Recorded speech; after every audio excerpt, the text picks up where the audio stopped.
Should gamers care about net neutrality? Hey there, so because of the inherently political nature of this episode, I just want to make it crystal clear that the views expressed are mine and mine alone. It is an issue that I'm very passionate about, but I don't want there to be any ambiguity about who's responsible. So in other words,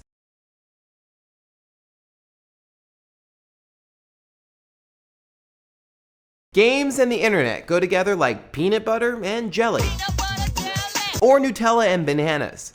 Yeah, let's go with that. The web has done some amazing things for the medium. It's turned small local experiments into enormous global ones, like the $6 million prize for this upcoming Dota 2 tournament. It's cut out the middleman in distribution, allowing us to buy games from the creators themselves or via digital platforms like Steam or the Humble Bundle. And it's given small creators the ability to reach millions, billions of people via platforms like Twitter, Facebook, Tumblr, whatever it might be. But it's pushing more games out into the public eye. Right now, the rules that govern how the internet works in the United States are up for debate by the FCC. Specifically, I'm talking about net neutrality. And if you're someone who uses the internet on a regular basis, which I presume that you are because, you're watching this show on YouTube, you should be very concerned. Here's why. Companies like Comcast and Time Warner, who are seeking to merge, by the way, they control what's called the last mile principle in telecommunications, specifically the pipes that connect your home to the internet. Net neutrality levels the playing field, which means a megabyte or a gigabyte costs exactly the same, whether you're watching a video on YouTube or just making an edit on Wikipedia. But internet service providers have been lobbying really hard to change the rules.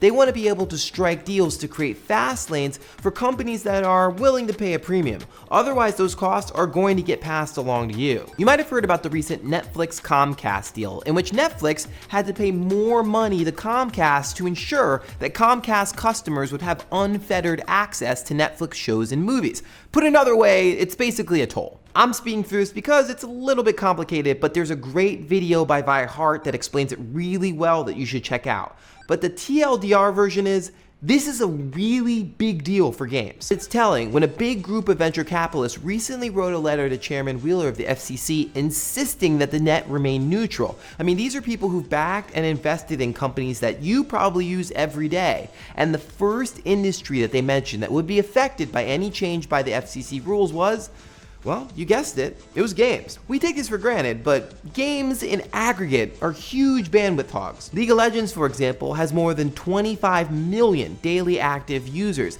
and an average match lasts around 45 minutes. According to Ars Technica, since 2009, players of Dota 2 have logged more than 4 billion hours of playtime. If you're someone like Comcast or Time Warner, that's a lot of potential dollar signs. Right now, you're protected from your internet service provider who can't tier your service based on what you play. But the proposed rules from the FCC would, well, change all that. If given the chance, what would stop a Time Warner or a Comcast from creating a special gamer package and charging you more? ISPs could charge you a gamer fee before you log into a game like World of Warcraft, on top of what you already pay for a subscription. US esports teams could fall behind because other countries have net neutrality and we don't. Those gaming houses where players spend thousands of hours training on something like Call of Duty might just become too costly. Remember the early days of first-person shooters where you check your ping rate to make sure that you had a good connection?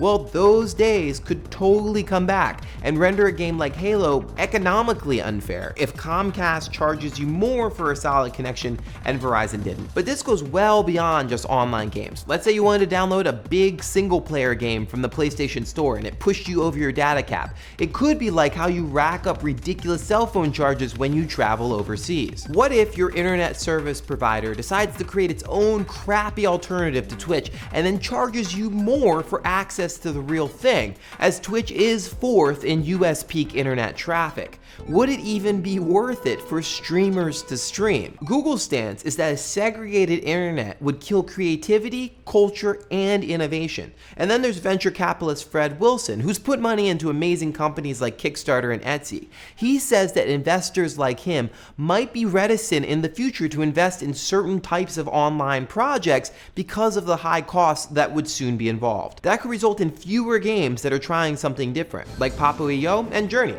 And games with unique online features like summoning, invading, and seeing other people's ghosts in Dark Souls 2, those types of innovations may never happen if there's a high cost attached to them. This could apply to technological innovations as well. According to the Wall Street Journal, the end of net neutrality could substantially raise the price for cloud computing. We're just starting to see games like Titanfall, which are using the cloud for cool things like AI and physics. And we've yet to see what's going to happen with Sony's streaming service, PlayStation Now. When David Perry sold the service to Sony in 2012, he saw a future where we didn't have consoles anymore because of cloud computing. I mean, that sounds amazing, but also a nightmare if I have to pay out the nose to stream games at full resolution. And the dearth of creativity could have a chilling effect on hobbyist creators as well. Modders might have less incentive to work with a game like Skyrim or Morrowind because they make those expansions for free. Sharing assets could be really expensive someday. Part of me wonders if games about creating and sharing with others could even exist in this new environment. I mean, games like Minecraft and Garry's Mod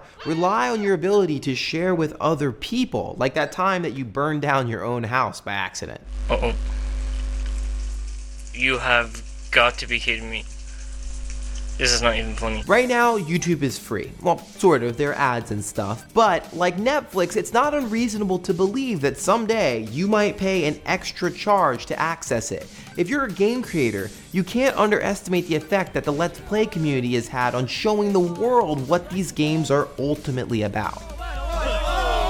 As Pope Francis said, the internet is a gift from God. And I don't know what your personal religious beliefs are, but if you're a gamer, it certainly has been. So what do you think? Will the potential end of net neutrality be bad for games? Hash it out in the comments, and if you like what you saw, please subscribe. I'll see you next week. Last week we talked about whether or not Goat Simulator is a revolution in comedy.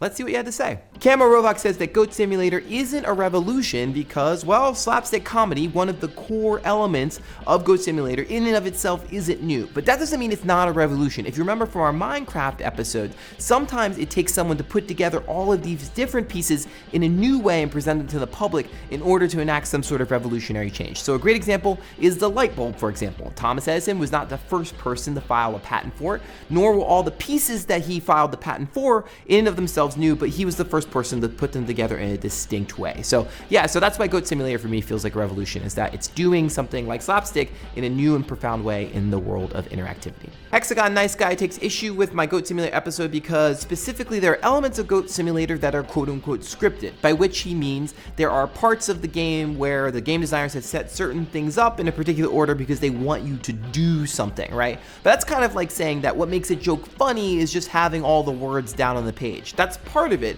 but ultimately it's the delivery that makes something funny, and that's what makes Goat Simulator unique, is that it gives you control over exactly how you want to tell said joke, even if the elements are placed in front of you. MapIestrip Maple points out something I forgot to mention in the Cards Against Humanity comparison that I made, specifically that Cards Against Humanity has tiny little, they have these blank cards, right? So you can write your own jokes on it if you wanted to, but that's not the whole of what the game is, right? It's not like you just buy it and then you get a set of blank cards and then you have to write your own jokes, because people would be really upset if that was the case. In fact, Max Temkin, one of the game's creators, answered a question to a fan who wanted to know why there were no discontinued cards in the deck. He said, well, we don't include discontinued cards because the jokes weren't funny and we didn't put them in there in the first place. So ultimately in Cards Against Humanity, the humor is not up to you, it's up to the game's designers, even if you decide at some level how you want to deploy them. ChillySuperDuck says that Goat Simulator is less of a funny game and more of a medium for YouTubers specifically to tell jokes with, which is exactly why I think it's so revolutionary, right?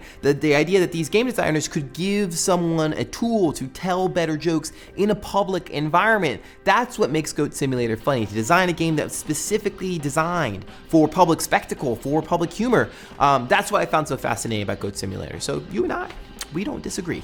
To Michael the Magician, we dealt with some of your complaints earlier in the comment thread, but there's one specific thing you said at the end that I wanted to engage with. You asked how complex, how complicated can the humor be if it solely relies on glitches and ragdoll physics? And so to that, I would say, I mean, I guess that depends, right? So in the real world, we have like physical humor. And if you look at someone like Charlie Chaplin, for example, who's one of the kings of physical humor, in the movie City Lights, he actually sort of practiced scenes live because he was also the director. And in fact, in City Lights, writes there was one particular scene at the close of the movie that he practiced more than 342 times, which would drive everyone totally crazy. So the questionnaire isn't a matter of complexity, the questionnaire is a matter of delivery and a matter of practice. That's what I think is interesting about Goat Simulator. How complex can the jokes actually be? Well, that's up to you. If you want to try it 342 times, and that 342nd time the joke is absolutely perfect, I would say that's pretty darn complex.